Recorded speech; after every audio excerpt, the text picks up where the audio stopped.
Comptoise Radio, conseil d'experts.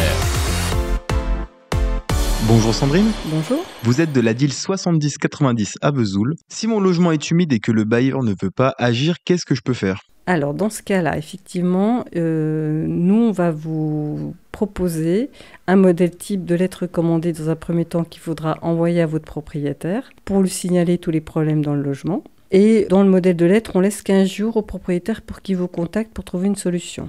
Si vous n'avez pas de nouvelles du propriétaire, dans ce cas-là, on va vous réorienter sur un site qui s'appelle Histologe. C'est le pôle de l'habitat indigne du département qui va gérer votre demande. Concrètement, eux, ils vont missionner le maire pour aller faire une visite du logement. Et si effectivement il y a des problèmes graves d'humidité, on considère dans ce cas-là qu'il y a une infraction au règlement sanitaire départemental.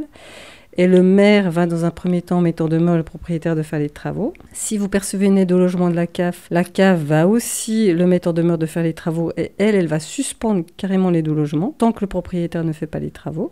Et si le bailleur refuse malgré les mises en demeure de faire les travaux, après le maire pourra envoyer la plainte au procureur de la République et vous aurez des documents permettant d'aller en justice pour contraindre le propriétaire à faire les travaux. Donc c'est une procédure qui est un peu longue, mais à terme, on arrivera soit à l'amiable, le propriétaire verra qu'il a tout intérêt à faire les travaux, et s'il ne comprend pas, ça sera une procédure judiciaire au niveau du juge du contentieux. Merci Sandrine de la DIL 7090 à Vesoul. À votre service.